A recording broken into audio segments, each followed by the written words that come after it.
Hello friends, Chris Matthew with Forbidden Knowledge News, here with a special announcement. We are starting production on the Forbidden documentary. That's right, we're breaking out the camera, lights, microphone, and hitting the road.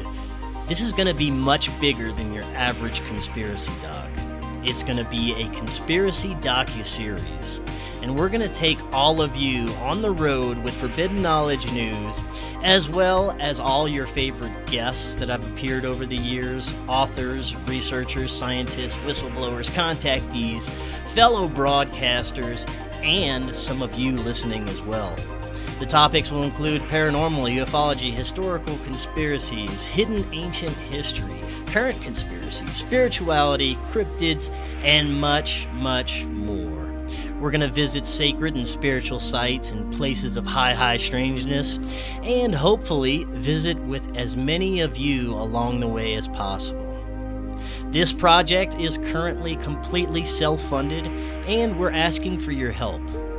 We are going to jump into this head first, and hopefully the universe and maybe some of our amazing audience will help a bit. If you'd like to get involved with the production, email me, forbiddenknowledgenews@gmail.com. And if you would like to help by leaving a donation, we have a Buy Me a Coffee or PayPal option. You can go to supportfkn.com or click that PayPal link in the description. Any amount is greatly appreciated and will help tremendously. And if you make a donation through supportfkn.com, you're going to also get access to select chapters from Cory Hughes' upcoming book about the JFK assassination. Be a part of an epic journey of discovery and truth with the Forbidden documentary.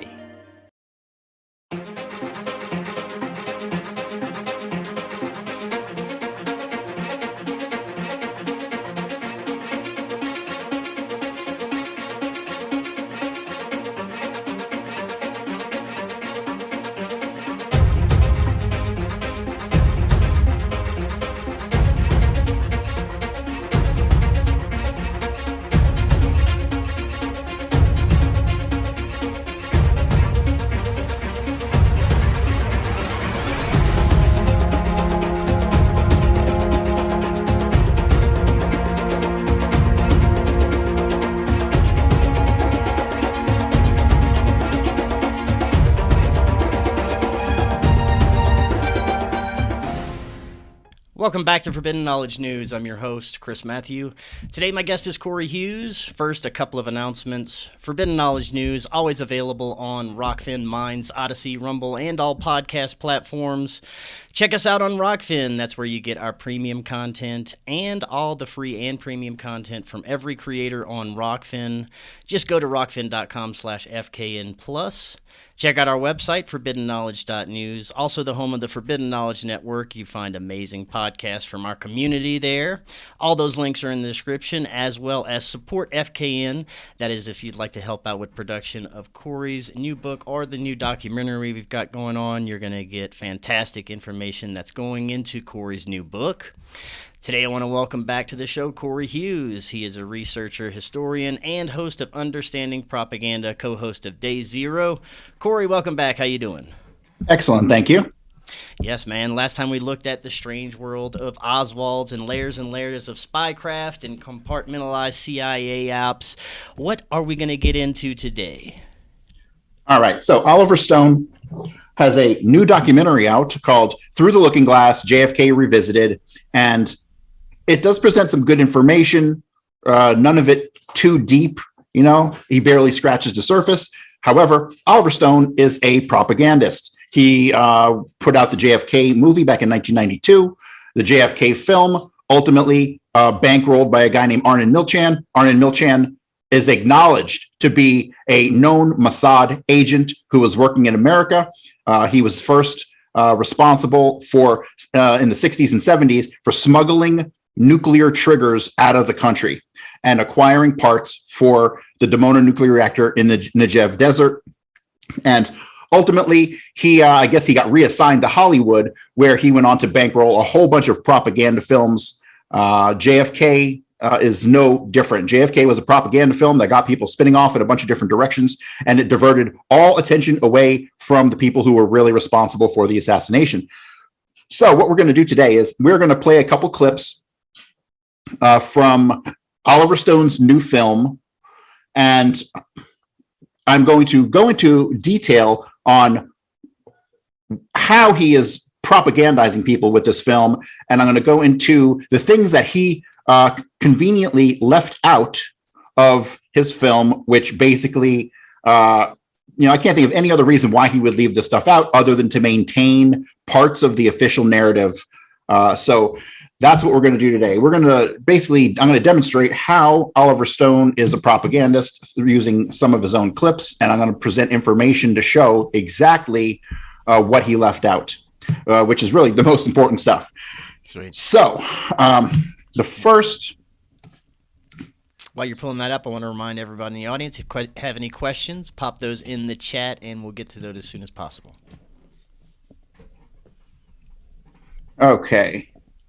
This first clip involves Dr. Hughes. Dr. Hughes was one of the autopsy physicians at Bethesda in Maryland. So here we go. And listen carefully to these clips because the information they present will be relevant to the counter information that I then present. Let's talk about those two wounds, Captain. Sir. Now, you examined this whole area of the back. Yes, sir. So on the night of the autopsy, Hughes and Boswell said, hey, we got a bullet hole in the president's back, which they examined with a finger, then with an instrument, then took x-rays, then took out the lungs, and no bullets. In a murder case, that is a very serious problem for them. So where did that bullet go? And well, just like it's a work of fiction. A call came in from the FBI in Dallas. A bullet was found. Darrell Tomlinson, a maintenance man at Parkland Hospital, trying to get to the men's room, passing by the ER, found the stretchers blocking the way, bent down, moved the stretcher, and there was a bullet.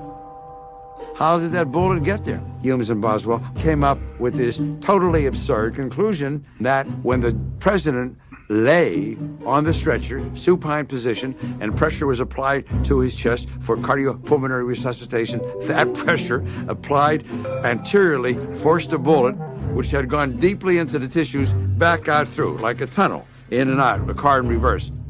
And what's very important to note is bullets don't go in and out like that. The bullet becomes encased, but that was their conclusion.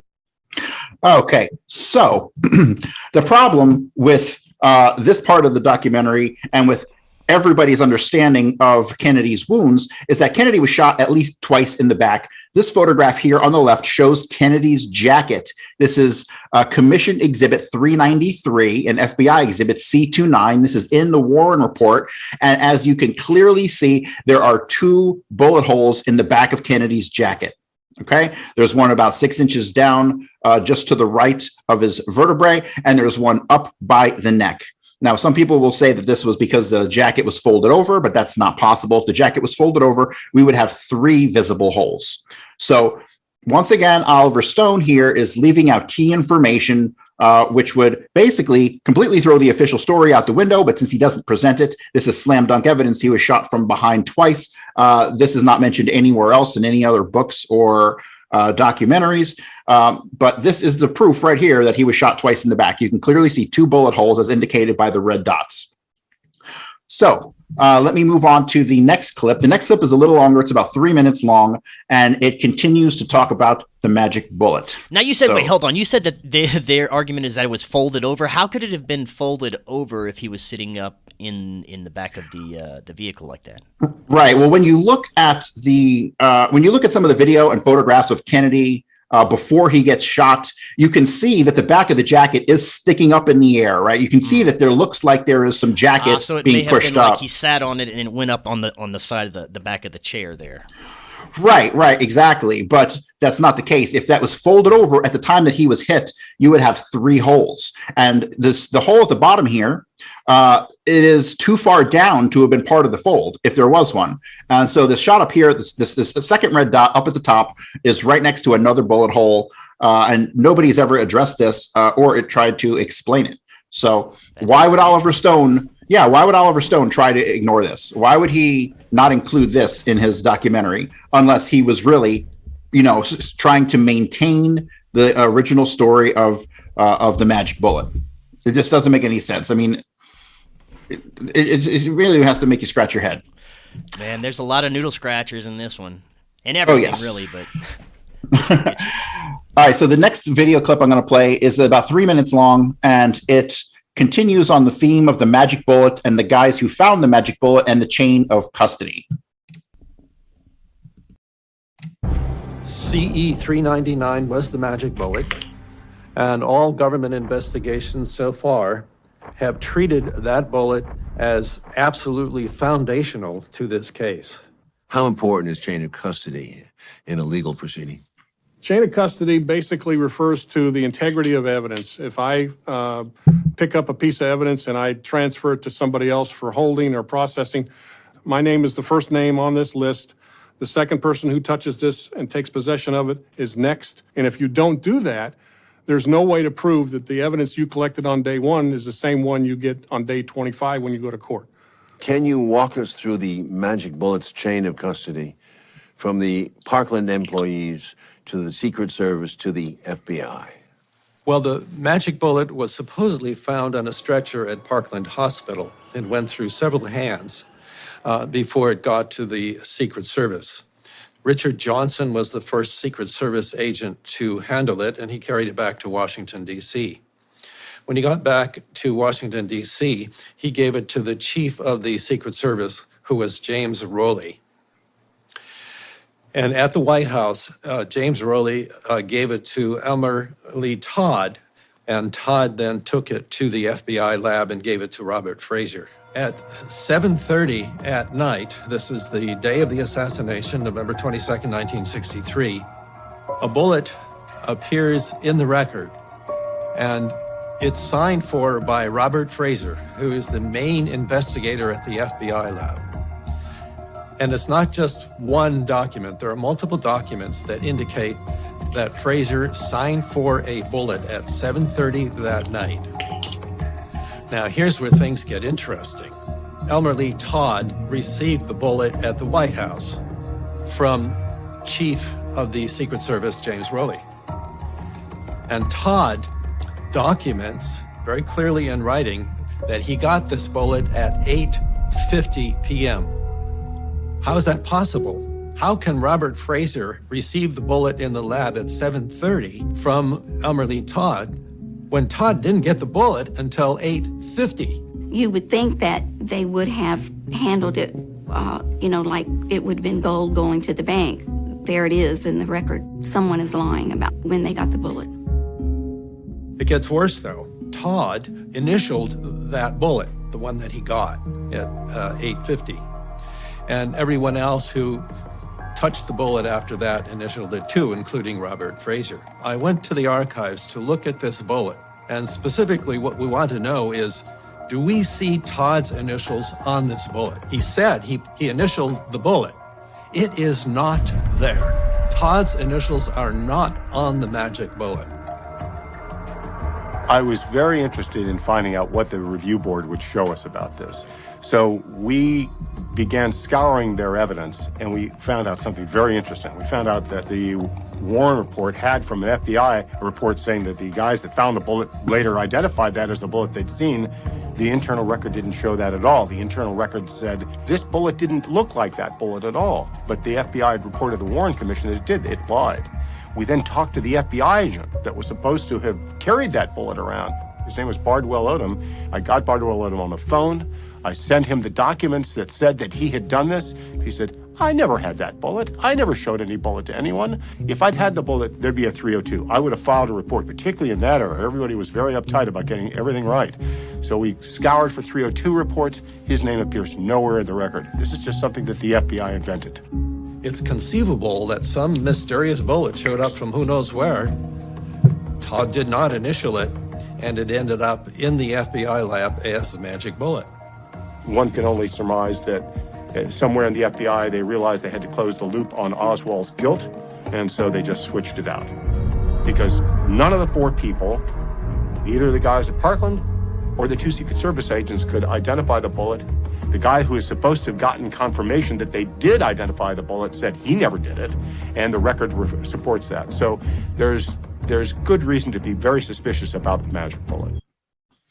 Okay, so this is the magic bullet. It's not really so magic when you understand the real story behind it. But as usual, Oliver Stone leaves out some of the key things, which I know that he's aware of because he mentions in that documentary the two guys who found it, O.P. Wright and Daryl Tomlinson. Those are the two guys who worked at the hospital who found the magic bullet.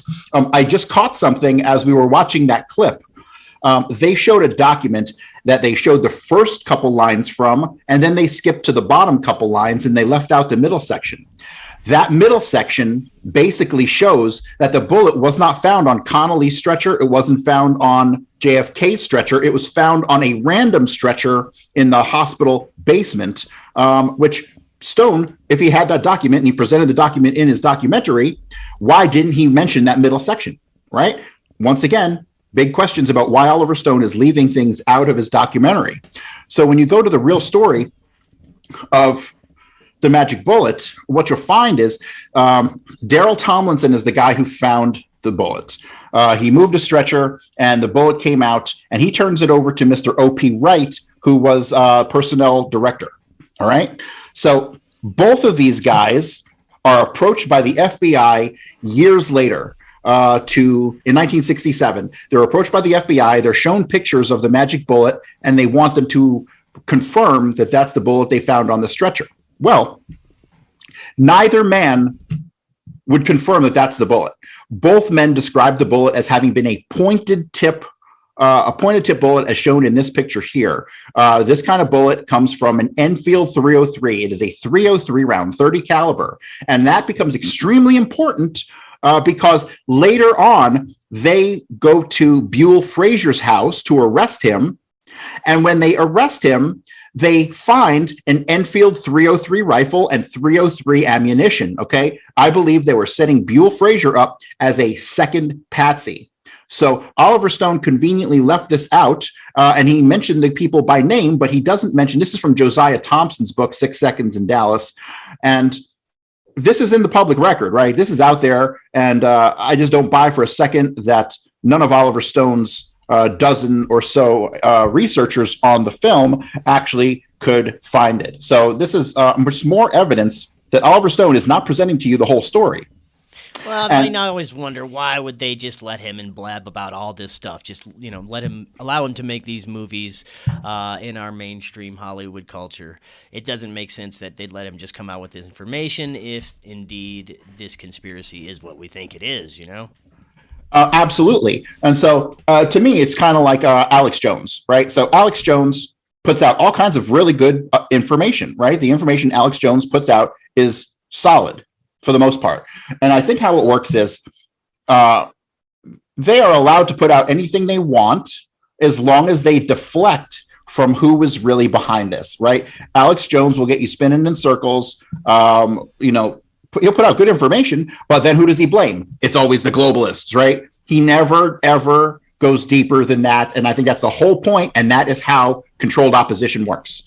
They'll give you the real information up front, but then when it comes down to it, they will spin you off to make sure you never reach the conclusions of who's really behind all this stuff. All right. Now, man, didn't they make a little vibrator called the Magic Bullet?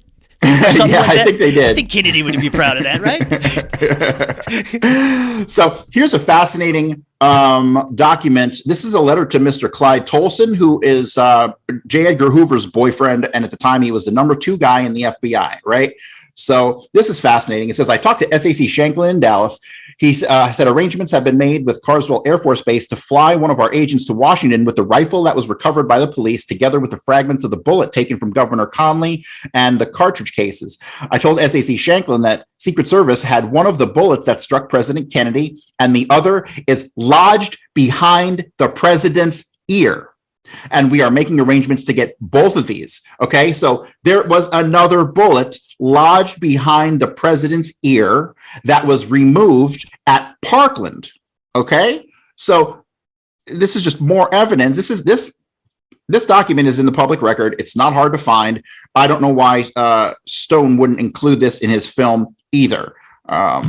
This pretty much is slam dunk that there were way more bullets than the official story says. Oh, here it is. I actually have that document that I was mentioning. where he shows the top and then he shows the bottom, but he kind of skipped over the middle. And it says the attached expended bullet was received by me 5 minutes prior to Mrs. Kennedy's departure from the hospital. It was found on one of the stretchers located in the emergency ward of the hospital. Also on this same stretcher was a rubber glove, a stethoscope, and other doctor paraphernalia. It could not be determined who had used this stretcher or if President Kennedy had occupied it. No further information was obtained. Okay, so he left this entire this last couple sentences of that paragraph were basically omitted, or else why would he jump from the top to the bottom of this document? It makes no sense to me other than he's hiding information, and only propagandists hide information. So yeah, the story of the magic bullet is like the biggest lie ever told to the American people. That bullet didn't hit anything. There are witnesses who said that they saw Oswald shooting at big bales of hay up in Fort Worth. There was a big patch of grass that people would go and shoot guns in. And witnesses say that they saw Oswald there, but Oswald never owned that rifle. The whole story of the rifle, I'm not going to go into today, but he never ordered the rifle, nor was it delivered to his P.O. box or any of that stuff. It was completely part of the setup. So, but I believe that it was Kerry Thornley who was actually impersonating Oswald in Fort Worth and around Oak Cliff, who was seen firing the Carcano rifle at these big bales of hay. And honestly, that's probably where the bullet came from. Stephanie in the chat says Stone was a Yale boy whose family had connections and couldn't wait to go off to war. That's a good point. Yale, that's the Bush, the Skull and Bones, yeah. Is that Skull and Bones? Yeah. Oh, yeah. I was thinking of like there's one called like Ink and Quill or something, like Pen and Quill or something. Right. That one's from Princeton. Secret societies, yeah. So yeah, as usual, Oliver Stone here, leaving out some of the most important information. It's just utterly ridiculous. You know, another fascinating thing about the magic bullet is that besides that pointed tip bullet that was found, they also found a second bullet at Parkland Hospital that had not been fired. This one makes no sense. It was fully jacketed, and O.P. Wright gave it to he tried to give it to the Secret Service. Nobody wanted it. FBI, they didn't want it. So after he died, his wife then reapproached the FBI, turned that bullet over to them, and then that's where the story ends. It disappeared off the face of the earth.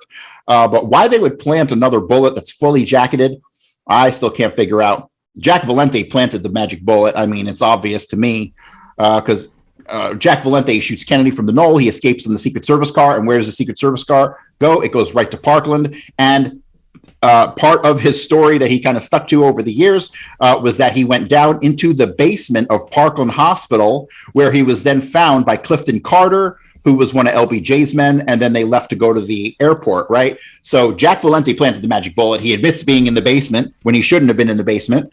So yeah, to me, these are all different pieces of a puzzle that all fit together. Man, if they made a true movie about Jack Valente and his life, that'd be a banger right there. I'd love to see that movie. Oh, yes. That dude seems interesting, even though he's probably evil as fuck, seems very interesting.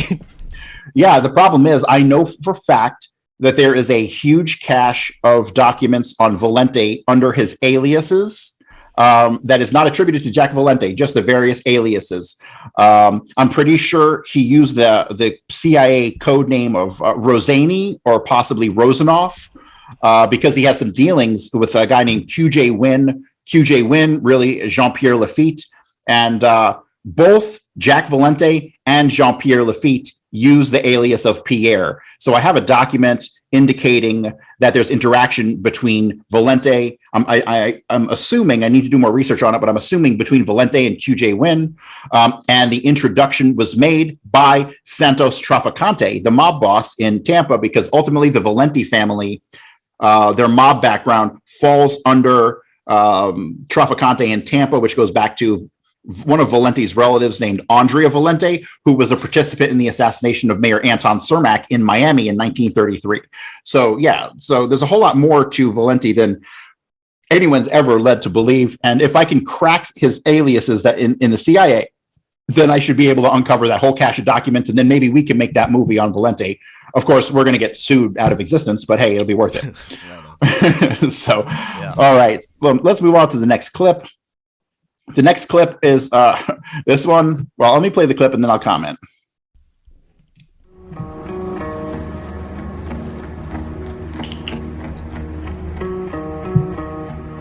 Legally speaking, The autopsy should have been done in Dallas, and there was a forensic pathologist, Earl Rose. He was there to assume jurisdiction and to do the autopsy.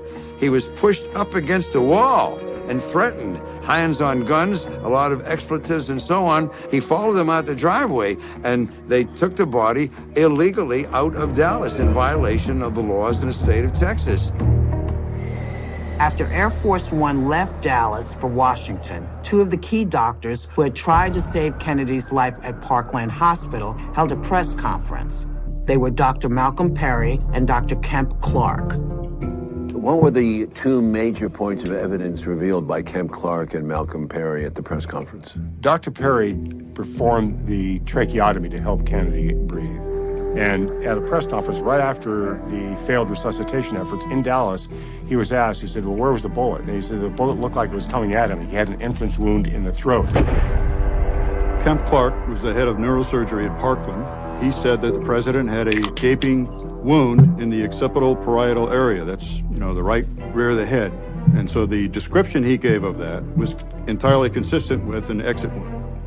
We have a transcript today of what they said at the press conference. So it's White House transcript 1327C. That's a very important historical document because the Secret Service confiscated the videotapes from the local TV stations. There is, however, a surviving clip of Dr. Perry recorded not long after the press conference. Arriving at the emergency room, Dr. Perry placed a tube in the president's trachea to assist his breathing. But there was a neck wound anteriorly and a large wound of his head in the right posterior area. Okay, so Oliver Stone once again leaves out, and this is a very well-known piece of information. This has never really been disputed by anyone. The conversation when talked about this piece of bone here is, it just kind of doesn't go anywhere, but this is a piece of occipital bone. Now, an occipital bone is the part of the back of your head to the right of your spine that has got a little lump, right? That little lower right-hand piece of your skull in the back. This is known as the Harper fragment. The Harper fragment was recovered in Dealey Plaza. So we see that Kennedy he's obviously shot from the grassy knoll. He goes back into the left, just as he should if he got shot in the head. And there is all of the motorcycle cops got basically sprayed with blood and brain tissue who were behind him. That would not happen from a bullet from the front, right?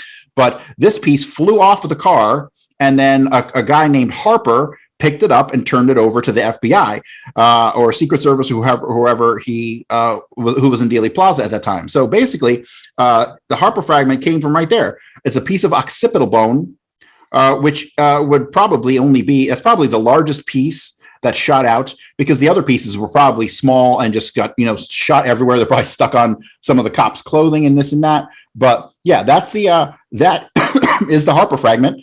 And there's no possibility that he was shot from the front if the back of your head is getting blown off.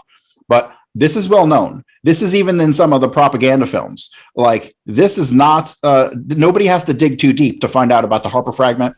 And so why this was left out, this would make his case, right? Oliver Stone could make his case that Kennedy was shot from the front just by talking about the Harper fragment, but he doesn't mention it once. It's mind-boggling. Is that Whoopi Goldberg narrating that shit? Yes, it is. Holy shit. Sure is. I thought so.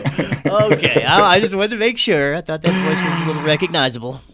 Yeah, I don't know how she got that gig. That's funny. Yes. But man, especially with the shit she's going through lately. Yeah. Those connections there. Those connections. That happened about the time that this came out. So she probably recorded this first. She's probably way more aware of things than people let on. You know what I mean? Like, I don't even know. Did she get fired from The View, or is she still there? I don't know. I don't care. I don't participate in that dimension. Oh, I completely agree with you there. So, but yeah, this is a piece of occipital bones. This is the piece of bone that would go where all the doctors said he had a piece missing from the back right there. Okay, that's it. And this is in the archives. You can go to the archives and look at it. So yeah, why Oliver Stone would leave this out of his film, who knows? The only answer is because he's still trying to he still wants this to be a mystery, right? Because if this is no longer a mystery, then you can't make any more fucking money on it, right? Like, all of these pieces of shit, JFK researchers who don't know what the fuck they're doing, they if this thing gets solved, which it has been, then there goes their pile of money, right? So it's no wonder that they kind of veer people away from this stuff, but it's just insulting to people who actually know what is actually going on with the assassination. I mean, he was shot from the front. He was shot from the grassy knoll by Jack Valente, who was using an Enfield 303 rifle, and then Valente goes over the top of the knoll. They do the flip-flop thing with the Secret Service car and with the president's limo, and then a picture of him is seen as he's fleeing Dealey Plaza on the side of the Secret Service car. Why there's only been 2 people on the planet to figure that out, I really don't understand. Yeah, I highly recommend everyone go back and watch those couple of previous episodes we did that were kind of a prelude to this one. There's a lot of information in there that kind of leads to this information, so go check those out. Yes, so that's the Harper fragment. Why he left it out, who knows? And the next clip we're going to play has to do with Marion Baker and Roy Truly and their encounter with Oswald in the book depository. So allegedly, he shoots the president, hides the rifle, runs down to the first floor, right? All within like 90 seconds. And then he's seen drinking a Coke in the lunchroom. Okay. The lunchroom story is completely false. It never happened. It's a fraud. They made it up out of thin air. Why they made it up, I still don't know, because it hurts the case that Oswald was the shooter. And the real story could help make the case for them, even though it wouldn't be accurate. It would still, as far as propaganda goes, be a better explanation than seeing him in the second floor lunchroom. So let me play this clip and then I'll explain what really happened. Hey, Edgar Hoover on 2192. Yes, I've seen the reports on this investigation. This man Oswald, he had fired 3 shots. He then threw the gun aside, and he apparently had come down the 5 flights of steps stairway from the 5th floor. Now walking. You can prove that. Oh yes, we can prove that. Did anybody hear anybody saying it? Most of the employees were down on the lower floor, but he was stopped at the 2nd floor by a police officer, and some manager in the building told the police officer, well, he's all right, he works safe, he needn't hold in, so they let him go. That's how he got out. From the time that I heard those shots, ran into that building and made it up to the 2nd floor, it was approximately a minute and a half to 2 minutes. In possibly less than 2 minutes, investigators came to the school book building with stopwatches and critical eyes. Not only police and government agents traced that route, Chief Justice Warren and some other commission members did it for themselves. Okay. But man, they got that creepy, mystery music behind it. It's got to be true. It's amazing how music in a movie really can have more of an impact on you than what you're seeing on the screen. I was sold just by the music, man. I don't care. I know, right? So this is the lunchroom on the 2nd floor. There's the Coke machine. So we have conflicting statements from Baker. One said that he was standing there drinking a Coke. Another statement he made said that he was seated drinking the Coke, but when he came into the room, he pointed his gun at him and he hopped up from his chair. So Baker gave conflicting stories on what he did because none of it happened. And I'll explain how none of it happened. Let me hop to this. This is his affidavit, right? This is the affidavit of Marion Baker, and it says here, a man stepped forward and stated he was the building manager and that he would show me where the stairs were. That's Roy Truly. I followed the man to the rear of the building and he said, let's take the elevator. The elevator was hung several floors up, so we used the stairs instead. As we reached the 3rd or 4th floor, I saw a man walking away from the stairway. I called to the man. He turned around and came back towards me. The manager said, I know that man. He works here. I then turned the man loose and went up to the top floor. The man I saw was a white man, approximately 30 years old, 5'9", 165, with dark hair, wearing a light brown jacket. Okay. So in his own statement and in his notes, he says that he was between the 3rd and 4th floor. When you go to Cory, or this is Fritz. When you go to Fritz, who was the one of the bosses there at the police department, it says here, we also found that this man had been stopped by Officer Baker while coming down the stairs. Mr. Baker says he stopped this man on the 3rd or 4th floor on the stairway, but Mr. Truly identified him as one of the employees and he was released. Okay. Then when he gives his testimony, this is great, because this to me, this is some of the best proof that it wasn't Oswald, because when you look at what Oswald was wearing, Oswald, when he's arrested, is wearing a white shirt and a dark brown, like a flannel over it, but it's all dark brown, right?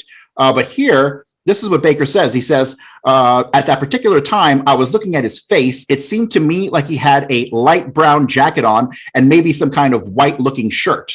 All right. So it wasn't Oswald for sure, because this man had a light brown jacket on. Now, in my opinion, this whole story, I don't know why they concocted this story, because the reality is that Baker did not enter the building until a minimum of 12:37.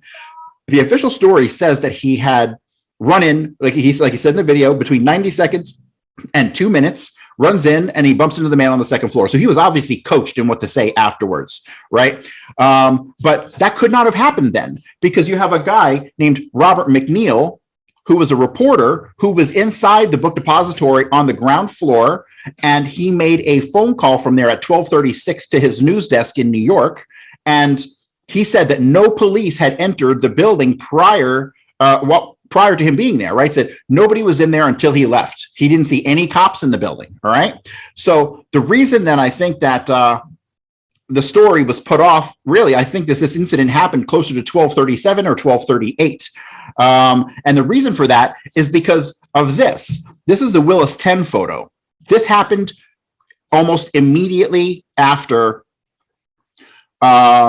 the assassination. This is within 3 or 4 minutes. So Baker, when you watch the video, there's actually video of Baker getting off his motorcycle and running towards the doorway at the Texas School Book Depository, but he doesn't stop there. He continues to run all the way to Houston Street. All right. So he runs all the way to Houston Street, and within a minute or two after that, this person here is arrested. This is a man dressed all in black, and he's being arrested by the Dallas Police Department. Now, I believe that this man getting arrested is Emilio Santana. He was the shooter at the Daltex building. He was standing on the fire escape. There's like a little ledge to get you on the fire escape. He was standing on that ledge. All right. So what I think happened was Emilio Santana shoots the president from the Daltex, and within 10 or 20 seconds of the shooting, he makes his way down off the ledge and he runs north on Houston Street. Then when you watch the video of Baker runs clear past the doorway to the book depository to Houston Street, I believe, because he saw this man, right? I believe that he catches him. Some other cops are there. They bring him back here. They arrest him. There's a rifle in the background. You see that? I believe that rifle is a Mauser 7.65 because there were 3 Mausers who were delivered to David Ferry from a mobster named Frank Sheeran. And so one of them went to Lawrence Howard, who fired from the sniper's nest. And then the other 2, I believe, went to Sergio Arcacha Smith and Emilio Santana, who were kind of partners in this thing to a degree. They had both come up from Miami. They stopped off in New Orleans with a woman named Rose Cheramy. They ended up kicking her out of the car, and then they head up to Dallas. And so, yeah, so I don't believe Baker ran in 90 seconds or even 2 minutes after. I believe it had to have been at least after Robert McNeil places him in the building, which is at the earliest 12:36, but more likely 12:37. The best part about that is that that completely coincides. Let me see if I have this picture here with this photograph here. Okay, so this guy here in the light brown jacket, notice he has a light brown jacket. He has a receding hairline, and that is not the jacket that was found prior to Oswald shooting, or after Oswald shot Tippit, right? The jacket on the left is the jacket that was abandoned after Oswald allegedly shoots Shady Tippit. But if you look at this one here, it's definitely a light brown jacket, and there's a guy there who matches the description that was given by Baker. Probably 5'9", 165 pounds, white guy with darker hair and a light brown jacket. All right. That is most certainly William Seymour. My theory on Oswald even having worked at the book depository is that he didn't. And that William Seymour was actually the one who was in the building on that day, who everyone in the building knew was Oswald. When you read the statements of people who worked in the book depository. Half the people in that building had never seen Oswald ever until they saw him on television. And that includes O.V. Campbell, who was the boss of the book depository. He had never seen Oswald, right? Who he had probably met was William Seymour, right? Who was using the name Oswald because he had used the name Oswald elsewhere. William Seymour was responsible for the incident at Sylvia Odio's house. 3 men show up to Sylvia Odio. Sylvia Odio is a Cuban living in Dallas. Her parents were in jail because they were anti-Castro Cubans, and they were in jail in Cuba at the time. And I determined that trio was William Seymour, Lauren Hall, and Lawrence Howard. And on the day of the assassination, I believe it was William Seymour in the building who people had identified as Oswald. And most people who were even working in that building, none of them had even seen Oswald at work that day. And when they say they didn't see Oswald, they're comparing it to the man that they saw on television, right? So you got to think it's the 1960s. You are introduced to a guy and they give him a name, right? And then you see a guy on TV later on who kind of vaguely looks like him, but has that name. Your brain is going to make the connection to, oh, that must be the guy, right? So what I believe happened is William Seymour is on the ground floor. He's watching the elevators. After the assassination, Lawrence Howard comes down and he runs out the back door. Lawrence Howard gets stopped by Dallas police, and he is photographed, and then he is cut loose. And then here you see this man in the trench coat in the background. That's Detective Trantham from the sheriff's office. He was certainly in on this. He was standing watch behind the book depository when the assassination happened. As soon as it happens, he runs back into the railroad yards. Let me see if I can show something here. No, I don't have it in this picture, but at the same time, there are people getting arrested in the background in the actual original video that I clipped this from. And I place this scene right here at being around 12:33. What happens then is William Seymour goes back into the book depository because he's comfortable there, because he worked there as Oswald, right? So he's supposed to be there. So he then takes the elevator back up to the 6th floor, begins his descent down the stairs, and that is when Truly and Baker run into him between the 3rd and the 4th floor, okay? There is no mention in any of these reports about the 2nd floor coke story because it never happened. Never, ever happened. So I don't understand for a second why Oliver Stone would not put this in there. There's multiple documents, even in Baker's original notes, it said he was stopped between the 3rd and the 4th floor. And so why Oliver Stone left this out? Obviously, because he's a propagandist. But yeah, everything that happened in the book depository was a staged event. The textbook industry is run by the CIA. The book depository, all the guys in charge were CIA. They've been OSS during World War II. And so, to me, what really happened makes perfect sense, whereas the story that they provide doesn't make any sense at all. But yeah, nobody was stopped in the 2nd floor lunchroom story with a coke. Total myth. Never happened. Apparently, I think Mr. Stone doesn't like what we're talking about. The YouTube chat is telling me that we got kicked off of there multiple times, and I've seen the viewers drop by like 10, 20, 30 at a time. So good job. Let's just keep recording. Yeah, good job. They don't like what you're talking about. Then you know it's a good job, right? Yeah. Okay, so this next video here. Okay. So another thing about Oswald allegedly fleeing down the stairwell. So he's supposed to shoot the president. He then hides the rifle, and then he continues down all 6 flights of stairs, right? But allegedly there was another woman named Victoria Adams, who was supposedly on the stairs at the exact same time that Oswald was. So let's read her statement here. She has always been used as like the proof that Oswald couldn't be coming down the stairs because she was on the stairs, right? So if she's on the stairs and she doesn't see him, he couldn't have been on the stairs at that time. Well, forget about the fact that the whole 90 second or 2 minutes after the assassination, the Baker story, forget about that for a second. The person who was stopped by Baker didn't happen until 12:37. So Oswald would never have been coming down these stairs. And it was actually William Seymour anyway, not Oswald. So, but he left out the most important thing about this incident. And the most important thing about this incident has nothing to do with Oswald whatsoever. So it says down here, after the 3rd shot, following the 3rd shot, I went to the back of the building, down the back stairs. And this is the key. This is so important. I can't emphasize how important this is. She says, and I encountered Bill Shelley, who was the manager of the book depository, right? Third in line after Roy Trulley and Ovi Campbell, but he was in charge of the employees. She encounters Bill Shelley and Billy Lovelady on the first floor as she's making her way out the back door. Okay, this is crucial. She gives that statement to everyone, the Dallas police, the FBI, the Secret Service. Here's another statement where she says the exact same thing. She comes down the stairs, she gets to the first floor, and she runs into Billy Lovelady and Billy Shelley. All right, that is super duper important because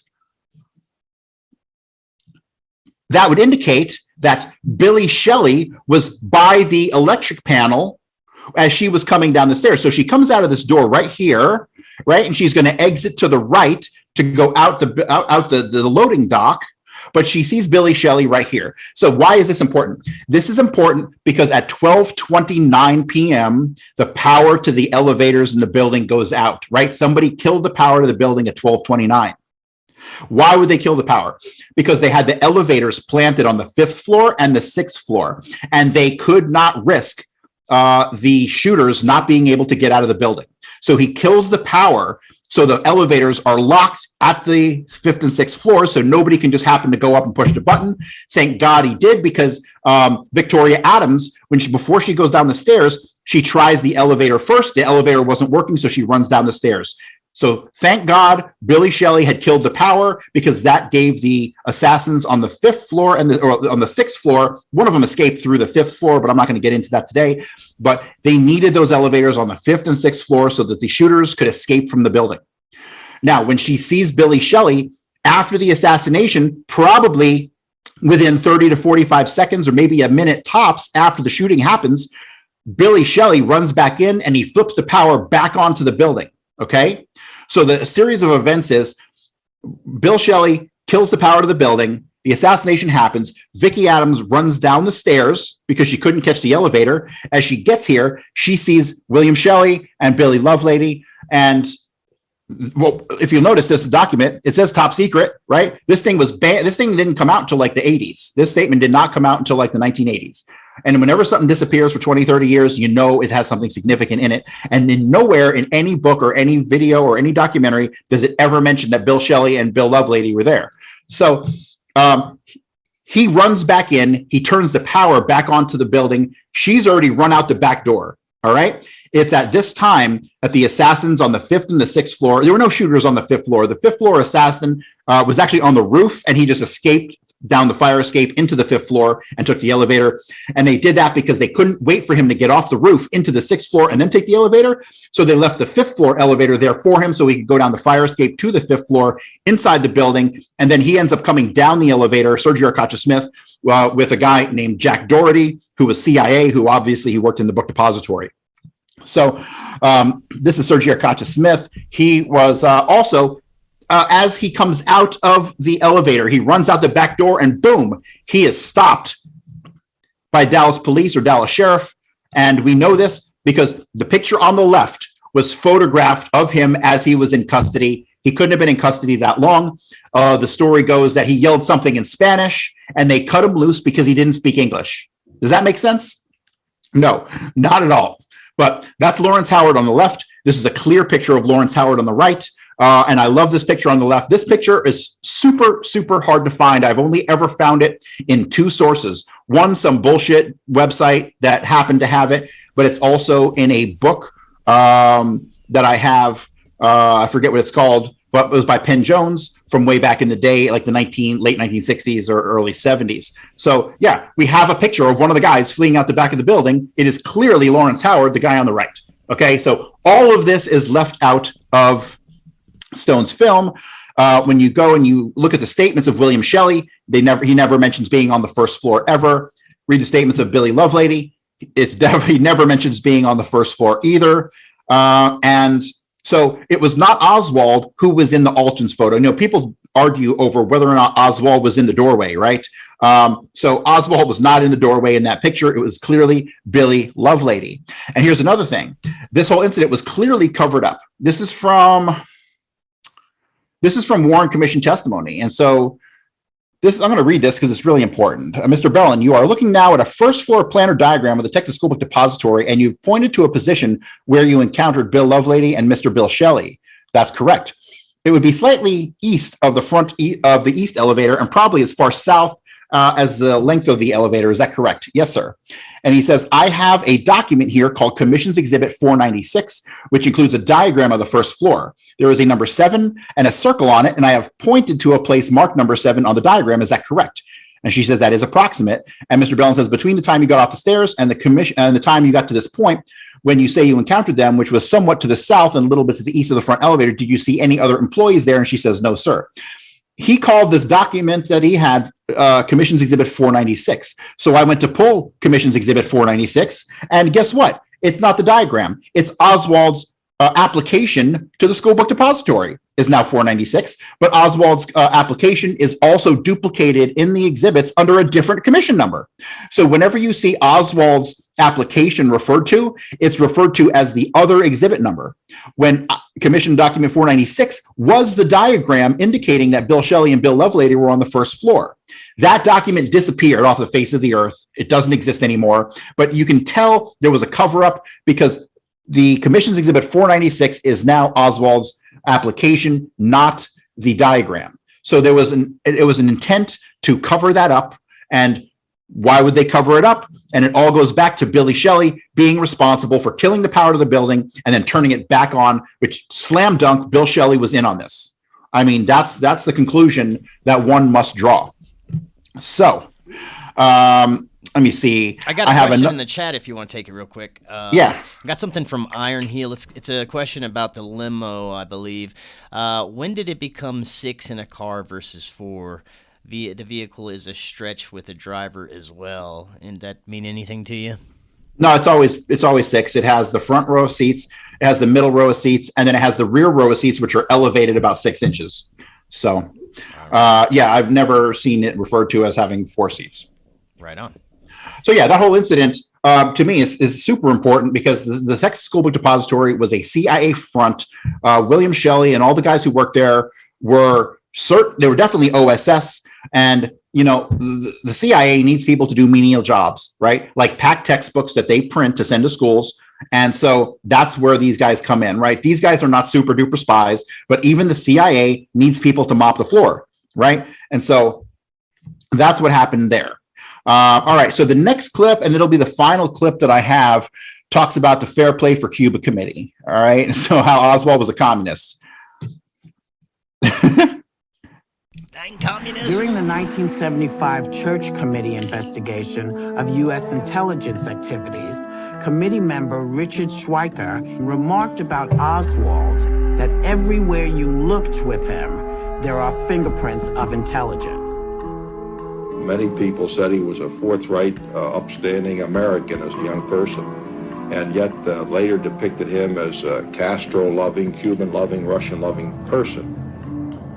In the spring of 1963, Oswald started handing out pamphlets for the Fair Play for Cuba Committee, a pro-Castro, pro-Cuban revolution group that was popular on college campuses. And some of them he stamped 544 Camp Street, which was an office in downtown New Orleans, near where the CIA's offices were, right across the street, in fact. It was also the home of the Cuban Revolutionary Council, which was the leading anti-Castro group. Why would a pro-Castro activist put his headquarters in the same headquarters as the leading anti-Castro group in the country? Because he was a provocateur. This gets back to being an agent or double agent because he played both roles. Here was Oswald, who had 2 associations. One, he is a group of anti-Castro Cubans. At the same time, he was handing out leaflets for the Fair Play for Cuba Committee with the other side of the fence. So the 2 groups that had the most motivation to assassinate the president, he was dealing with. And not surprisingly, many of these groups were known and in some cases supported by the U.S. government. Yes, of course they were supported by the U.S. government because the entire anti-Castro Cuban thing was a front. Allegedly, they were trying to raise money to overthrow Castro. They were trying to get guns and weapons to send down to Cuba so they could have the People's Uprising. None of that ever happened. And why did none of that ever happen? Because none of those arms or money made it to the anti-Castro Cubans. All those entities, Friends of Democratic Cuba, which was run by Sergio Arcacha Smith, who was the shooter on the roof of the depository. These were CIA fronts that were used to do nothing more than gather and launder money, period. They were nonprofits. And so, yeah. But the bottom line is the Fair Play for Cuba Committee was a CIA front. And we know this for fact because the guys who started it, Richard Gibson and Robert Tabor, they were both outed as spies after the assassination, a couple years after the assassination, but still they were outed nonetheless. The story is that they didn't become CIA agents until after until 1965, but that's complete bullshit. I think everybody can recognize that. In 2005, Richard Gibson got outed and an article was published in Newsweek. And it says here, when he left CBS, Gibson took over running the Fair Play for Cuba Committee. It says he took it over, but his name is on the founding documents. All right. So when he left CBS, he took over running the Fair Play for Cuba Committee, and it grew rapidly on college campuses. He resisted subpoenas from state investigators seeking to discredit the group and urged civil rights leaders to support the Cuban cause. While the newly released CIA files don't include operational details, Gibson seems to have been a prolific spy. One CIA memo asserts that in 1977, his file contained more than 400 documents. Okay, so the entire story of the Fair Play for Cuba Committee is a joke. It was a CIA front. Oswald was obviously working with the CIA and these anti-Castro guys, but was he really? I'm not too sure with that the information you've provided in the previous ones, I don't even think we really know who or what Oswald really is, or even if he was close to the construct that they wanted us to think he was. Correct. 100%. You nailed it. Honestly, I'm starting to think that if we don't have him on film or a picture of him doing something, he didn't do it. He didn't do it. He definitely did not work at the book depository.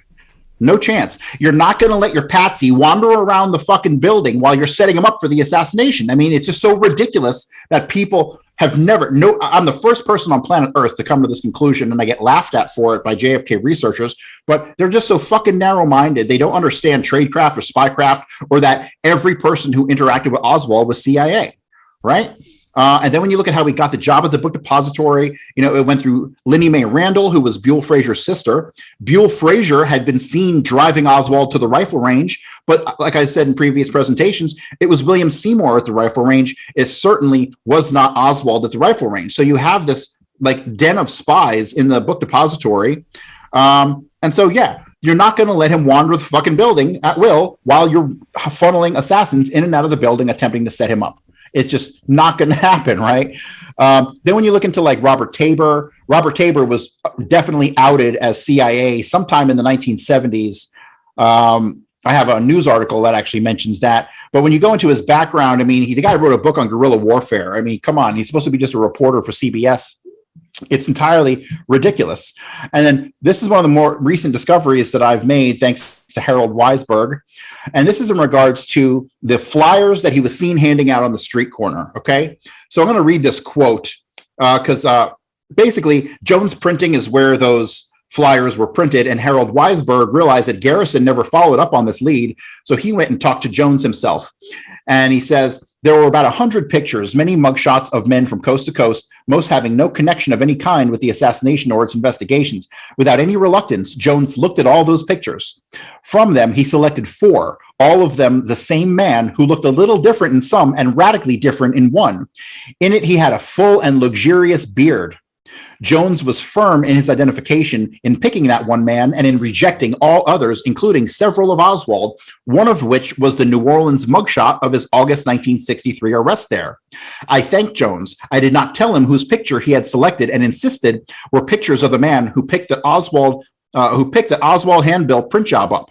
He had selected pictures of a man who had served briefly in the Marines with Oswald, Kerry Thornley, him alone. And when you look at a picture of Kerry Thornley, not identical to Oswald, but close enough to where everywhere this guy went, he was mistaken for Oswald. He was thin, 5'9". He weighed about 150 pounds. He had light brown hair, receding hairline. And this is the man who shot J.D. Tippit, where he again is mistaken for Oswald. So the whole story about Fair Play for Cuba Committee, the whole story about Oswald picking up the flyers and distributing them on the street corner, I'm starting to even think that Oswald didn't even hang out with Guy Bannister or any of the guys who were involved at 544 Camp Street. I think that Oswald was 100% managed, handled, kept out of Dallas at relevant times, kept out of New Orleans at relevant times. And on the day of the assassination, I placed him the night before out in Fort Worth, where he stayed with Ruth Payne and Marina. My hypothesis is that he hung out there all day long until he was finally driven to the Texas Theater at about 1 o'clock by a guy named Daryl Beauclick. And so the reason I named Daryl Beauclick as having been the taxi driver who drove him there is because in the Dallas police documents, the day of the assassination, they had already identified Beauclick as a man who had given Oswald a ride, but they're talking about having given him a ride in Fort Worth, but he doesn't appear anywhere else in any of the documents or literature. And then when I come to figure out who Daryl Beauclick is, his real name is Delaney Beauclick. And it turns out he died in a mysterious plane crash in 1966, right? So how I'm kind of piecing, this one's kind of loose. I need a little more data, but it seems as though Oswald stayed the night at the Ruth Payne's house. And then the next morning, probably sometime around 12:30, called a cab. Daryl Beauclick picks him up, drops him off at the theater, where he enters the Texas Theater at approximately 1:06, which is the exact moment that J.D. Tippit was getting shot by Kerry Thornley. So that is what I have today to share. Back to Oliver Stone. If I can figure this stuff out, but yet Oliver Stone with his dozens of researchers can't figure this stuff out, it is not by accident. It's not because they're stupid. It's intentional because he's a propagandist. And so that is why I don't give him any credit for anything, because he took money from the damn Israelis to make his movies, and he left out anything that would ever possibly implicate them. He mentions Guy Bannister. He doesn't mention Guy Bannister's relationship with the ADL, or that Guy Bannister had was directly connected to Schlumberger Corporation, which is where David Ferry and Gordon Novell and Sergio Arcacha Smith, they had robbed the bunker in Homa. You and I went to that bunker in Homa and took pictures of it. Yeah, so that bunker was robbed in 1961 or late 61. I forget the exact date. It might have been 62, but it was long before the assassination, and that was done at the behest of the CIA. Those weapons were allegedly going to the anti-Castro Cubans, but they weren't. They were sold to a company in Virginia called Interarmco, and Interarmco was an agent for a guy named Samuel Cummings, who was a longtime CIA agent and connected directly to Permindex, the company that basically was the Mossad Oversight Board, which probably gave the go-ahead or worked out the logistics for the assassination. So yeah, whenever I watch JFK documentaries, I get so disappointed. I mean, honestly, it took me over 3 years before I realized that Oswald was a figment of people's imagination. And it just kind of dawned on me because I was going through the statements of the people in the book depository. And when I realized half the people in the book depository never saw Oswald ever till they saw him on television, and about a quarter of the people in that building never saw him there that day, right? So he definitely wasn't there that day. I don't believe he ever worked there. If he did, it was probably used as a point of contact. You know, he might have gone there to meet with a handler or something, but I don't know. That doesn't even make sense. Why would you have him go there at all? When he's arrested, he's asked, were you in that building? This is the exact question. Were you in that building? And they don't specify what building. And his response is, obviously, if I work in that building. That's what he said. Obviously, if I work in that building. But he never says yes, right? He says, obviously, if I work in that building. But he doesn't work in that building. And it's not obvious. So, yeah. Oswald was put together like, he was completely manufactured. The whole communist persona manufactured. And Oliver Stone has done nothing but help perpetuate myths. He'll give you a little bit of good information saying that, yeah, there was a conspiracy, but he'll never connect the dots back to the people that it needs to be connected to. So very frustrating. Well, man, great job with this. Let everyone know about supportfkn.com and what they can get on there and updates for your book. Yeah, so the book, I have been crunching on this thing. I've got 6 chapters done. I'm halfway through my chapter on what I call the mercenaries, which covers Lauren Hall, Lawrence Howard, and William Seymour, who their job was to set up Oswald all over the place. William Seymour is doing stuff at the gun range and in the book depository, and it's all said to have been Oswald, but it clearly was not. So I'm working on that chapter now. You know, it's challenging for me because I have 3 chapters where I discuss things that Oswald allegedly did. I have a chapter on Lee Harvey Oswald. I have a chapter on these guys, the mercenaries, and I'll have another chapter on Kerry Thornley. And I'm dividing up between those 3 chapters everything that Oswald is attributed to have done. and I'm going through why he didn't do any of them, right? So the challenging part is, well, do I put this one in this chapter or do I put this part in this chapter? And then I have a bunch of incidents where I'm not sure if it was Kerry Thornley or William Seymour impersonating Oswald. So I'm not really sure where to put those. So it's not so much a matter of not getting the chapters done. It's a matter of doing it right and making sure the information is presented in a very legible way. So when people read through it, it makes sense instead of feeling like I'm jumping around, But that chapter will be done this week, and then I'll start the chapter on Kerry Thornley. And if you want to get an insight into my book, if you want to communicate with me directly, I have a JFK supporter chat only. Anyone who makes a donation through supportfkn.com, which is just buy me a coffee/forbidden. Anyone who makes a donation there, you will get access to the chat room. You'll get access to a lot of my sources. I'm posting a lot of my source material there so people can read through it themselves. And so, yeah, anybody who really cares about the Kennedy assassination, really wants to understand what happened, you can get it. You can get into the chat for as little as $5. But any donation would be appreciated. Once the book is done, I figure it'll be done by July. It'll be fully edited and ready to go sometime in August, and I'm hoping to have it published in September. The actual publishing part is going to be expensive. Just to get it on Amazon costs about $500. Plus, I'll have a couple $100 in fees, and plus some services if I have people do my graphics and all that stuff for me. So it's probably going to cost about $1,000 to actually get the book just published. And so, yeah, any help that you can give us would be phenomenal. And so make a donation through supportfkn.com and you'll get access to all this stuff. And that any donation through Support FKN also goes to help funding production of the Forbidden documentary, which we're talking about how documentaries suck these days. This one will not suck. This is going to be an amazing documentary, and we're very much looking forward to getting production going on that. So, Cory, thank you. This is fantastic. We're going to be bringing you more updates, of course, as we go along, and we will be actually talking again tomorrow. So we'll see you then.